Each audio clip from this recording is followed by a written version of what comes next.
This is Smith Welding. I'm Adam Niffen. I'm your host. Stroll around the shop with us. Check out what we got in here today. It's always fun and interesting.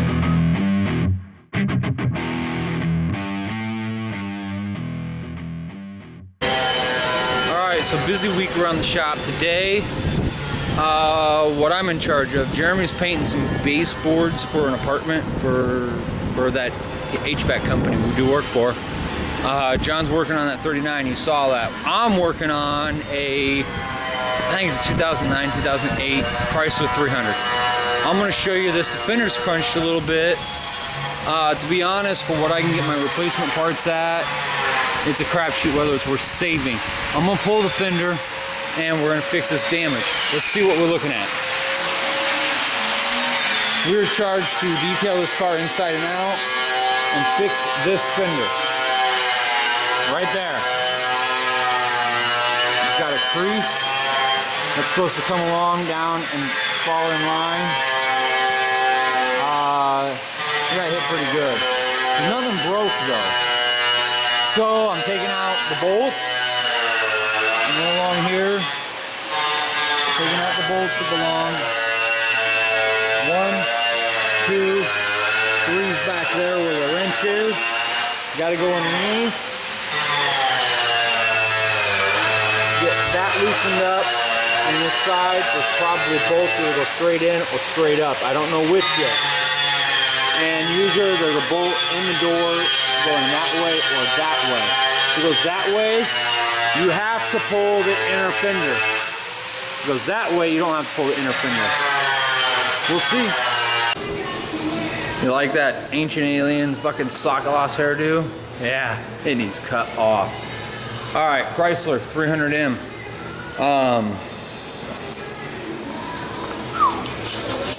There you go. There's 3 bolts up here. Boom, boom, boom. There's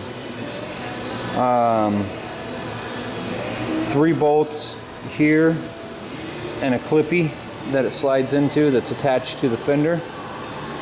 This inner fender is held in by plastic top rivets. We just cut the head off with a razor blade. There we go.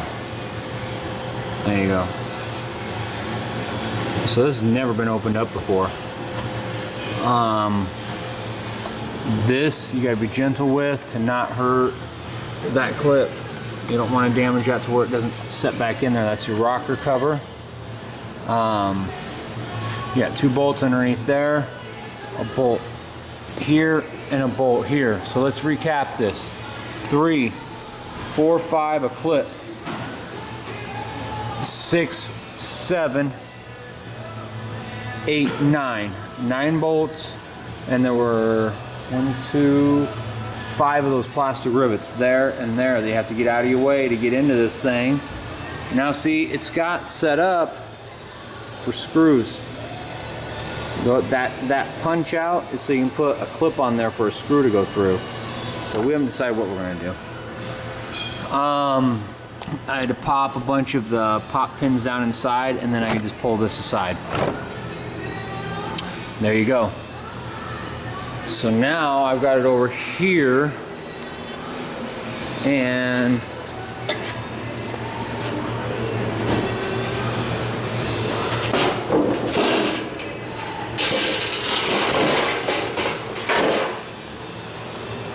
you can see the damaged area. I got a flat dolly and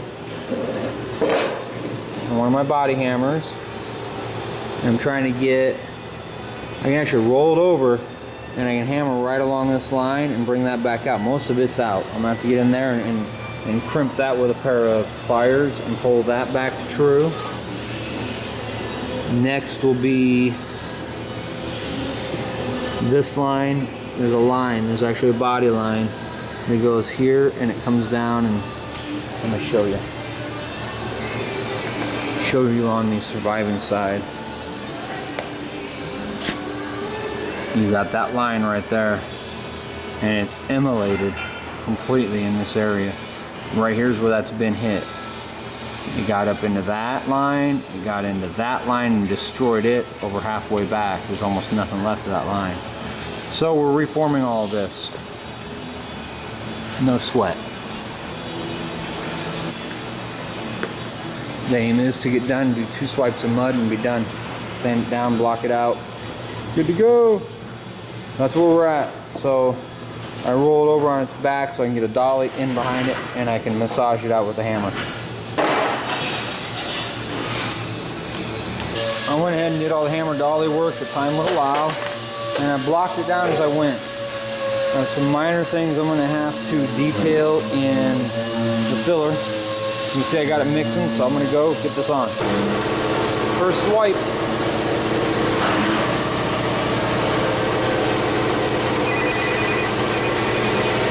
You only go so far. You got to finish the details with a little bit of filler.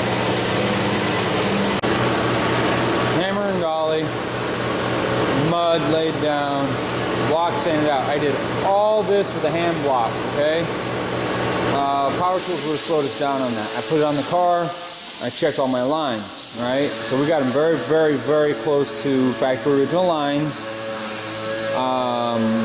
Use a little bit of polyester glazing. Got a build primer on it, guide coated it, and basically I'm looking for my little block to block that out. Primer it again, we'll wet sand it. Now I'll clean up the whole fender because we're going to pigment there and blend it back, and then we'll clear coat the whole thing. Alright, so here's the gig, folks out there in YouTube land. I kind of punked you on this work we did on the 300. Sorry. Let me see. Last night I left you off in the bodywork phases. We got that primered, blocked, primered, wet sanded, shot. It was ready to go in the morning, so I had John hammer that out real quick. We got that taken care of, and then we, after getting that installed, it actually fell right in place. It was beautiful. We cut the little plastic rivets off, and we were able to use those pop pins, the little ones with the, I don't even know what to call it. Anyhow, we were able to cover our situation that way without putting rivets or anything else in there, and it still be correct. Alright, from there, Jeremy ran it up because our vacuum sucks to the car lot, vacuumed it out. He detailed the inside and outside. Got out of the way. That thing was just filled with scratches and rock chips and a lot of half-done rock chip repair work. I did some more rock chip repair work, scratch repair work. I'm not really good at it. Our mentor, friend, and customer Don made the exact point to state that. I'm getting better at the rock chip and scratch repair. I'm not there yet though. My curve is steep, but not steep enough to look perfect after. Never been called on for those before. Never had to be the detail guy. We are now. My crew did me right. Running a business, you gotta look at everything, and the job is this much money. Well, we don't care about how much money, how many hours can we invest in it. Right now, with our team getting used to real shop conditions, a real shop environment, and real want and need for volume, we hit 80% of our marker. We're good. We hit 80% on that project. We've hit 80% on, or better on the last 3 things we've put out, which makes me very happy. So yeah, my crew did me good. We got it out. We were 20 minutes late getting it there. I blame that mostly on traffic. It was like a 20-mile trek at rush hour. Stop. So, as the kids are being goofy in the back seat, I just want to chime in. No, you don't get to see the 300 finished. Sorry. I showed you the important shit. I showed you tapping out the body work, getting it in filler. That took 3 wipes. Mud, and polyester. And everything came out smooth. And the 3rd wipe was more over, I test fit the panel, make sure all the lines came down where they needed to on the bumper cover. And I had to adjust some of the lines that I had sanded already. All being fair in love and war, it came out marvelous what we're dealing with.